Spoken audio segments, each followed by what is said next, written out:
Okay, I want to record this so I can break down my speech on what bullies taught me, because this was spinning through my head last night. And first, I want to start with my childhood and how I remember the moment, the loss of my innocence. And it wasn't when I was abused. It was when I started to say that something about the incident, and my abuser looked at me. If the expression, if looks could kill, that was it. And I remember a shift happened in me, and it was fear. I was a pretty scared kid, but this was a deeper fear, because I realized in that moment what happened to me was not right. It was not good. It was not of love. And that was the first time I had an incident with a bully. As I got older, I was pretty vocal when I think about it when I was a kid. I was kind of an asshole, actually. And I remember one time at McDonald's that I ordered no ice, and they gave me ice.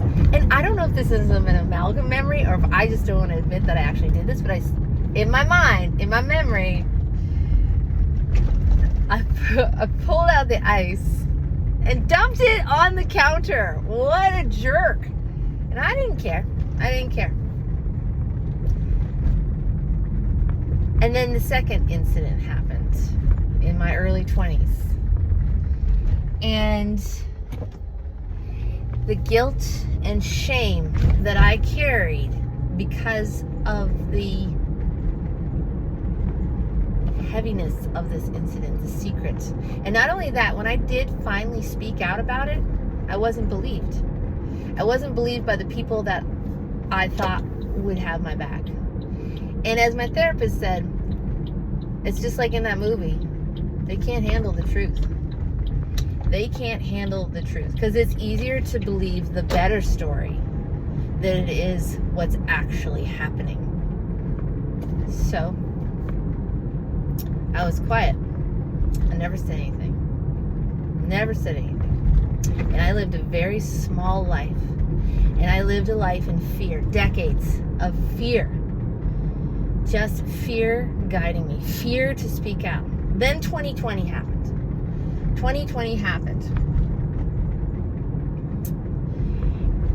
And in April of 2020, when we see the stats of people dying, I made a statement. There's a direct correlation here. I'm a fitness coach. I'm in health and nutrition. And I could see the people being drastically affected were the people with comorbidities, obesity, diabetes, just general overall health issues, heart disease, cancer, of course, the vulnerable. I was eviscerated. Are you saying that they deserved it? Are you saying because people are overweight or obese or have diabetes that they deserve to die? No, of course not. I'm just stating a fact. Like we need to clean up our act here, because with the overwhelming amount of obesity in America, in our food and our sedentary lifestyle that we've become accustomed to. I mean, this was a big red flag to me, but nope. Shut up. So I did. That's okay. I'm not going to say anything else on that. Then the vaccine came out. I don't know. That came kind of fast. I was diagnosed with multiple sclerosis in 1999, and I am very particular about what goes into my body. Probably why I'm still single. I'm very particular about what goes into my body. So I was like, no. You're selfish. You are a selfish human being. Not only did you hear that in the media, I heard that from friends. I had heard that from family that I considered friends. And I actually said to a family member who was calling me a grandma killer, who was just selfish. I'm a selfish person. I said, well, look, my friend got the vaccine and she had an immediate reaction. She's of inflammation. She was inflamed through her whole body, and I have to be very careful of inflammation. And my neurologist actually said he didn't recommend it because of the inflammation impact. I lied because I didn't want to deal with it. I was not strong enough to say, no, it's a choice. I'm making a choice. Quietly, it came out. Oh, by the way, the vaccine wasn't tested for transmission. What?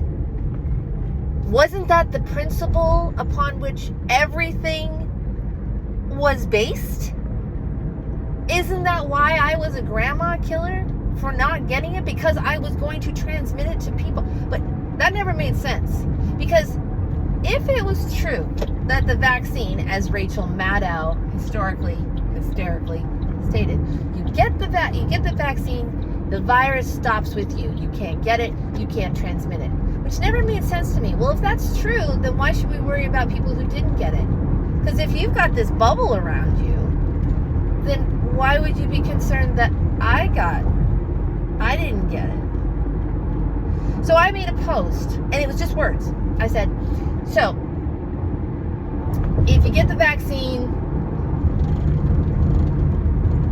so if you get COVID, no, if you don't get the vaccine, if you get the vaccine, you can still get COVID. If you don't get the vaccine, you can still get COVID. If you get the vaccine, you can transmit COVID. And if you don't get the vaccine, you can still transmit COVID. I said, what are we talking about? I was shadow banned for over a week. Nobody saw anything I posted. I was asking people, did you see that? Did you see that post? No? I didn't post again. Silence. I'm not posting it. I was just asking a question. Like, legit. Like, what? This doesn't make sense to me. I don't understand. Like the kids say. Make it make sense.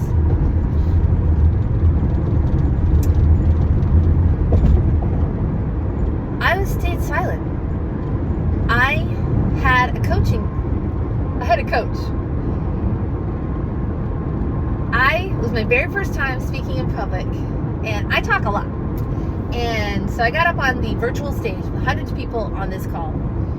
And okay, do your 1 minute. And I was like, so I got up there and I was all enthusiastic because that's how I roll. And this is why it's important to be healthy and blah, blah, blah. And she goes, why would I listen to you? You're nothing but a fucking skinny bitch.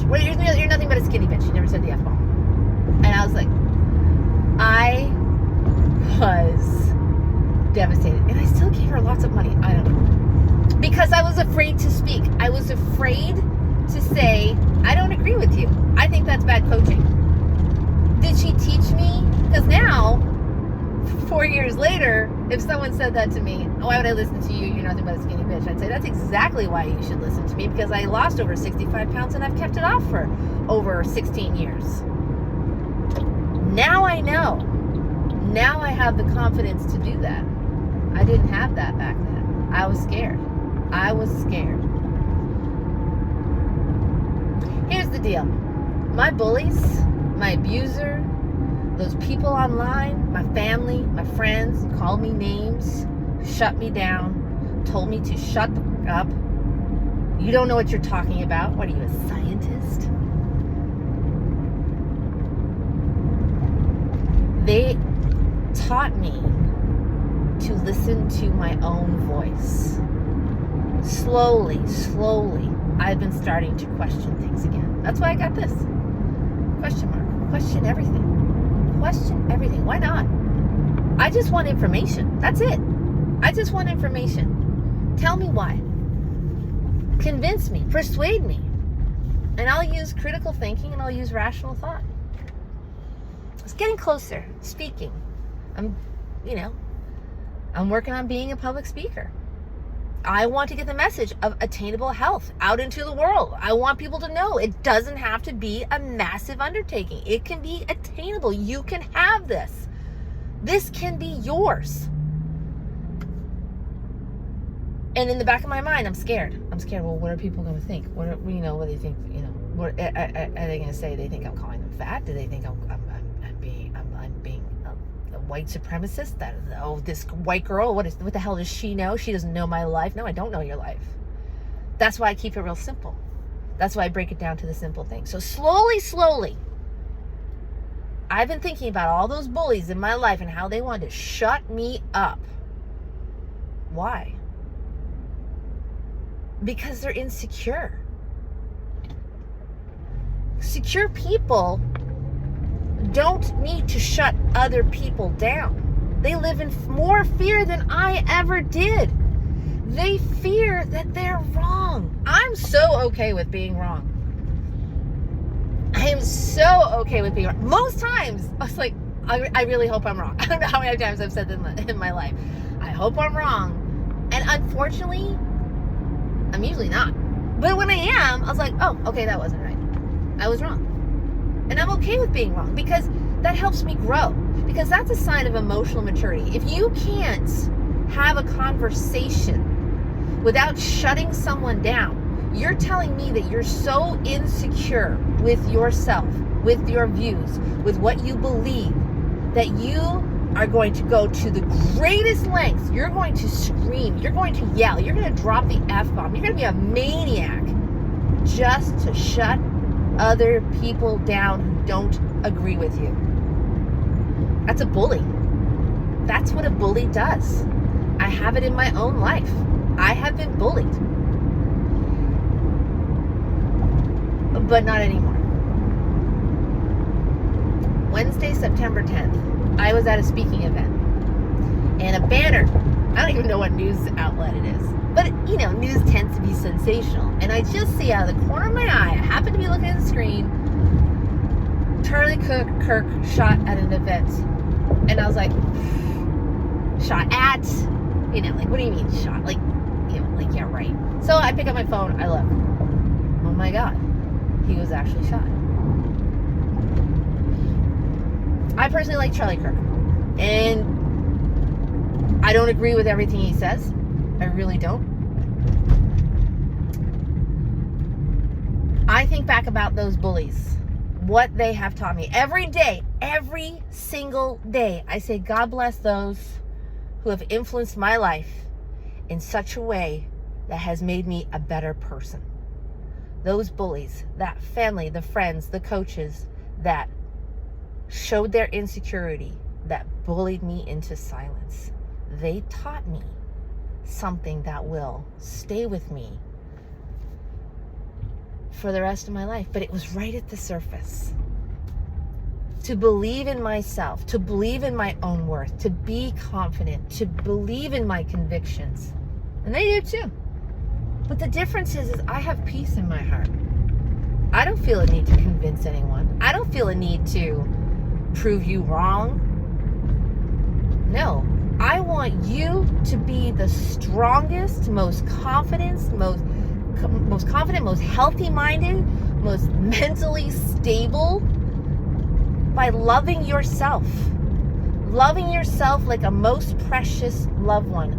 Loving yourself like the child of God, the divine, the universe, whatever you want to call it, that you are. You are a miracle, man. You are a miracle.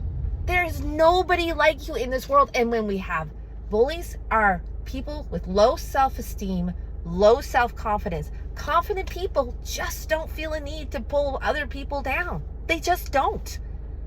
They don't. They have a conversation. And they're not always right. Confident people are not always right. I don't always agree with them. A lot of times I don't agree with them. And that's okay. We need to come to the table and see our similarities. That is what this world needs. We need to build, oh God, what was her name? I'll post it later. We need to build bridges, not walls. And there are going to be so many people. I'm just dropping logic on y'all. And you can debate it, and you can hate me, and I hope nobody shoots me for it. But you know what so on Wednesday, September 10th, something happened inside of me. Something happened inside of me. I wanted to post something about freedom of speech. I didn't want to say I was taking Charlie's side. I wanted to acknowledge the horrific events. I wanted to acknowledge the freedom of speech. So I carefully worded it. No chat GPT, just me and my perfectly imperfect self. And I sat at my computer and I said, do I do this? Be brave. Charlie would want me to be brave. Charlie would want me to be, he would know if this is coming from your heart, if this is something you truly believe. Hit send. Will this help people? Will this create unity?